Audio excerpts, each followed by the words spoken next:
It wasn't when my daughter told me, over the phone, in a voice so flat it didn't even sound like hers, that she and Kevin had decided to move forward with buying out my share of the bakery. It wasn't when I found out she'd already had the locks changed on a Tuesday morning, while I was at my cardiologist appointment.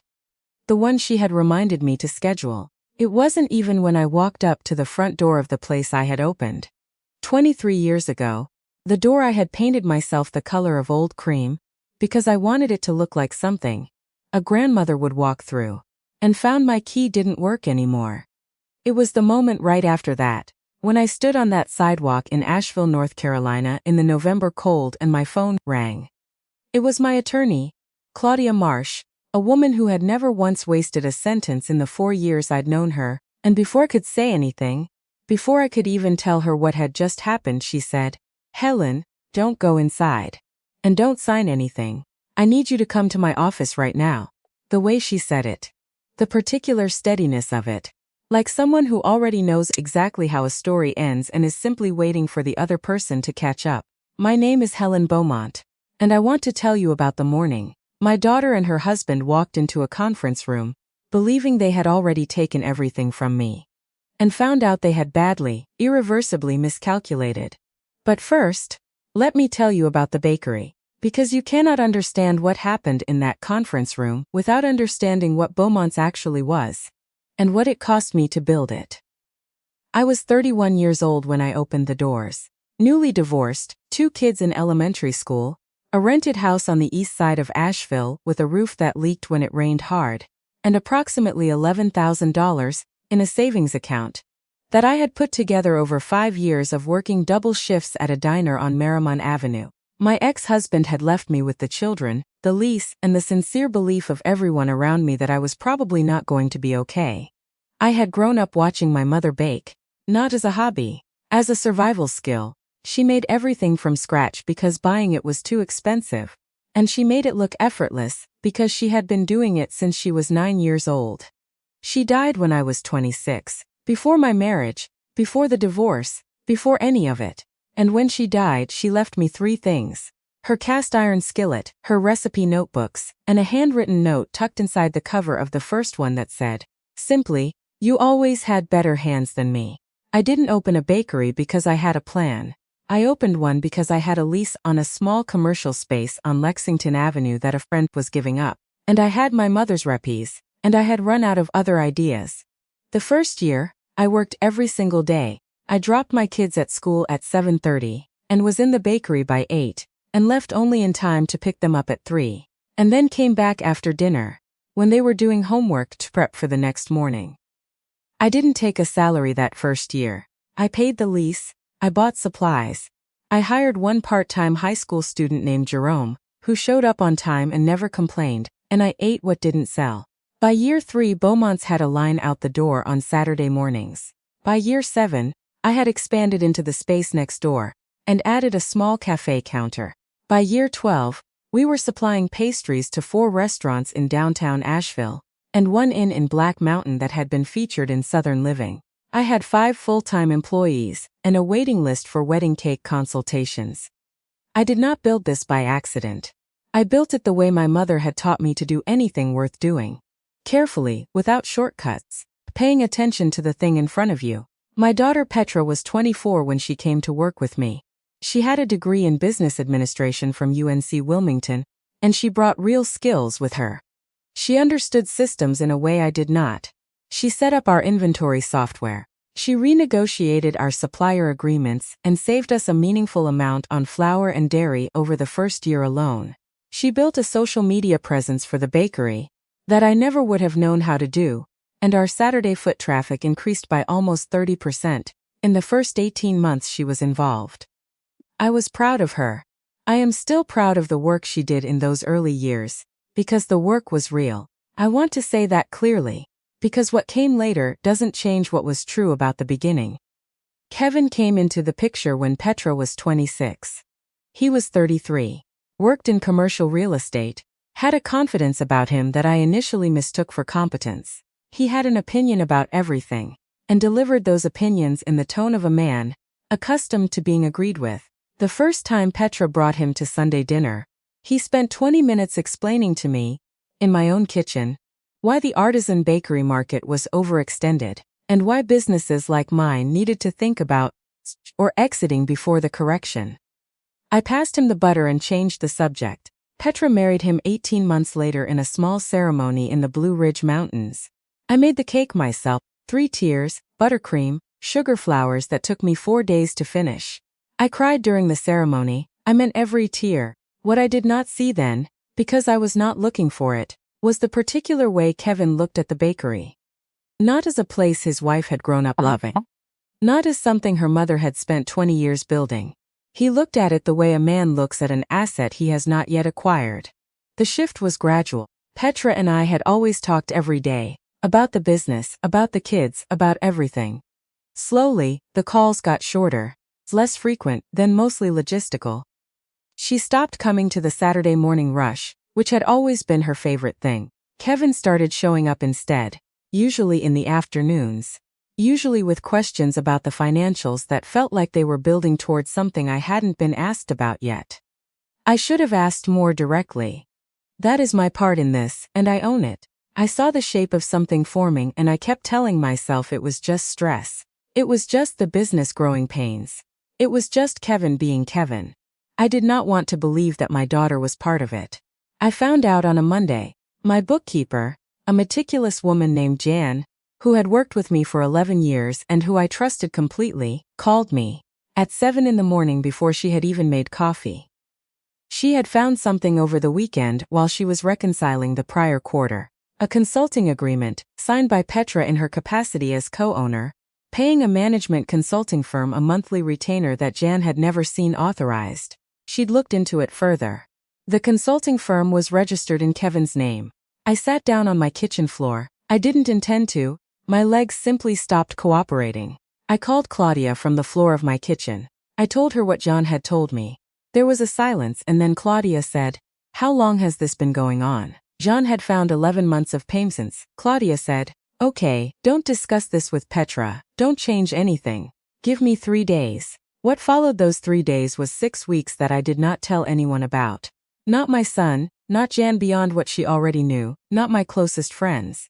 Claudia worked quietly and completely, and I went to the bakery every morning, and I smiled at my employees, and I made my mother's biscuits and I waited. During those 6 weeks, Kevin started talking openly about restructuring. He came into the bakery twice and walked through it with a man. I didn't recognize who he introduced only as a colleague. The two of them moving through the kitchen and the storage areas with the body language of people taking inventory of something they already considered theirs. Petra didn't come in at all that month. She texted me twice. Both times about the schedule. The meeting was arranged through attorneys. Claudia had requested a formal partnership dissolution discussion, and Kevin had apparently taken this as confirmation that I was ready to be bought out. He hired a business valuation firm. He prepared an offer. He arrived at Claudia's office building on a Tuesday morning in late January with his attorney, a man named Brett, something who had a very expensive suit, and the particular manner of someone who bills by the quarter hour and knows it. Petra arrived with Kevin. She sat beside him at the conference table and did not look at me when I walked in. She was wearing her hair differently, pulled back in a way that made her look older and more formal. And she had on a blazer I had never seen, charcoal gray, the kind of thing she wore when she wanted to signal that she was serious. I notice these things because I am her mother, and I notice everything about her, even now, even after all of it. I sat down across from them with Claudia. Claudia placed a manila folder on the table, closed, and folded her hands on top of it. Kevin's attorney opened with a valuation summary. The number they had arrived at for my share was low. Not insultingly low in the way that makes a room go quiet, but strategically low. The kind of number that has clearly been built backward from a desired outcome, and dressed up in professional language to look like math. He walked through it with the smooth efficiency of a man who had done this before and expected no resistance. Claudia let him finish every word. And then Petra reached into her bag and withdrew a single sheet of paper. She slid it across the table to me. I looked down. It was a buyout check. Already printed, already filled in. The amount matched the offer Kevin's attorney had just presented. She said, in a voice I did not recognize as the voice of the little girl who used to fall asleep in the bakery kitchen while I finished the morning prep. "We think this is more than fair, Mom. We've had 3 professionals look at the numbers. You can take some time off, you've earned it." There was a silence. Claudia looked at the check. She looked at it for a long moment without touching it, and then she exhaled, a slow, controlled breath, and said, in the quietest voice I had ever heard her use, "I'm going to need everyone to pause." Kevin leaned back in his chair. "There's nothing to pause. The offer is documented. The valuation is supported." Claudia said, "I understand." She opened the manila folder. She did not hand anything across the table yet. She simply looked at the first page, then looked up. "I'd like to direct everyone's attention to the original partnership agreement. Specifically, Article 7. Brett frowned. "We've reviewed the partnership agreement. Then you'll recall." Claudia said, "Article 7, Section 3. Right of first refusal and valuation methodology. Specifically, the clause that specifies that in the event of any buyout or dissolution, the bakery must be valued using the average of 3 independent appraisals, none of which may be conducted by a firm with any prior relationship to either party." She looked at Kevin's attorney. "The valuation firm your client retained conducted a commercial property assessment for one of Mr. Kevin Ferris's real estate holdings in 2021. That relationship disqualifies their appraisal under the terms of the agreement both parties signed." Brett set down his pen. "Furthermore," Claudia continued, sliding the first document across the table with the measured pace of someone who has done this before and has no need to hurry, "the consulting agreement your client executed with Ferris Strategic Consulting is, under the terms of the same partnership agreement, a related party transaction that required co-owner approval. There is no co-owner signature on record. The 11 months of payments made to that entity constitute an unauthorized distribution of partnership assets, which under North Carolina Partnership Act law carries personal liability." The room went completely still. Kevin's jaw tightened, not with remorse, with the specific tension of someone whose plan is unraveling and who has not yet accepted that it is unraveling. "That's a significant claim," Brett said carefully. "It's a documented one," Claudia said. She kept sliding pages, one at a time, steady. "Here are the 11 payment records. Here is the registration of Ferris Strategic Consulting, filed in Buncombe County.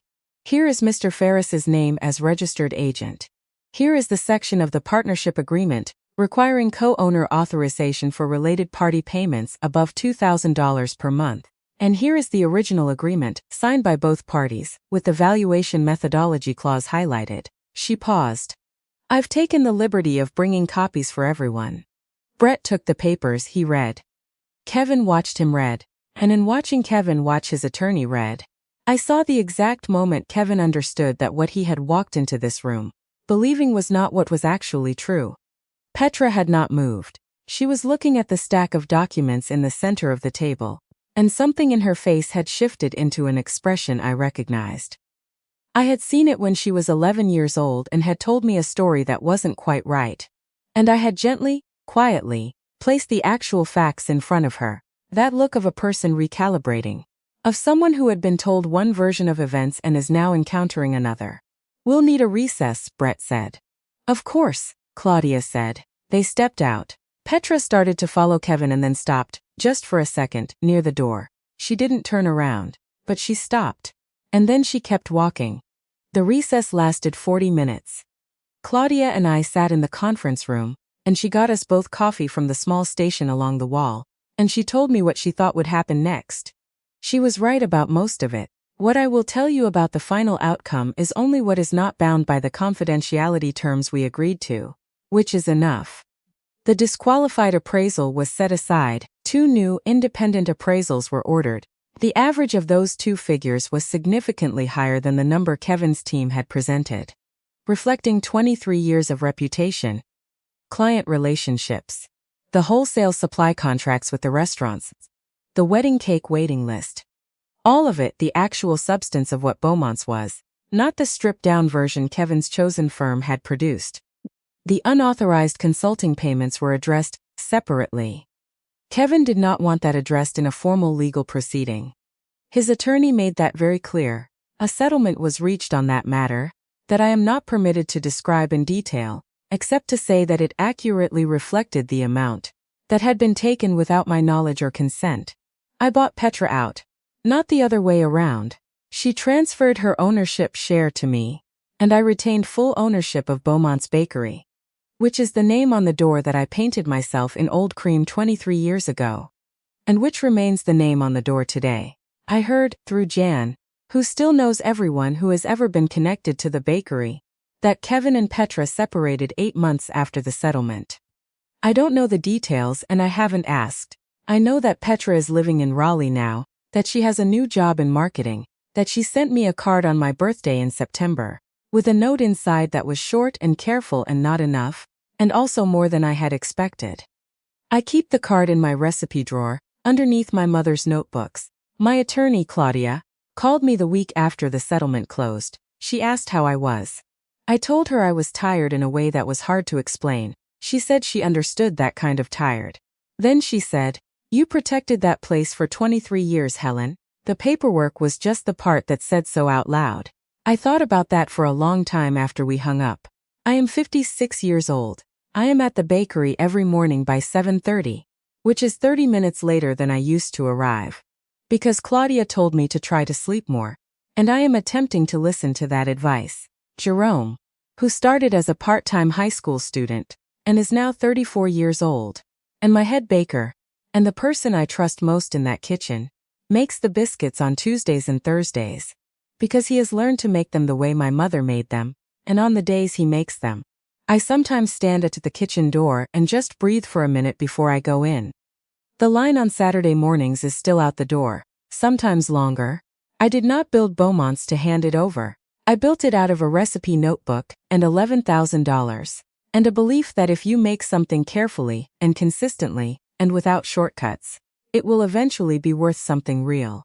That belief turned out to be correct in more ways than I understood when I first opened those doors. There is something I have been thinking about since that Tuesday morning in January, and I want to say it plainly because I think it matters. Kevin printed that check before he walked into the room.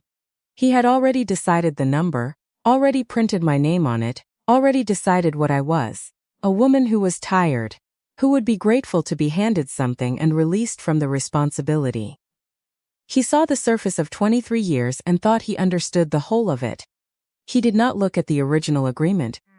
He did not look at Article 7. He did not think to look.